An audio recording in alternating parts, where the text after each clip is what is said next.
కదిలొస్తుంది పొగ మంచును కోపం అంటూ తరిమేస్తుంది నేలంతా రంగులు తొడిగి సరికొత్తగా దోస్తుంది తన రూపం తానే చూసి పులకిస్తుంది ఋతువెప్పుడు మారిందో బతుకెప్పుడు విరిసిందో మనసెప్పుడు నలుపుల మనమైందో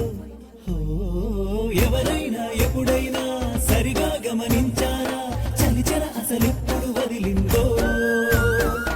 అణువణువు మురిసేలా చిగురాశలు మెరిసేలా తొలి సగుణం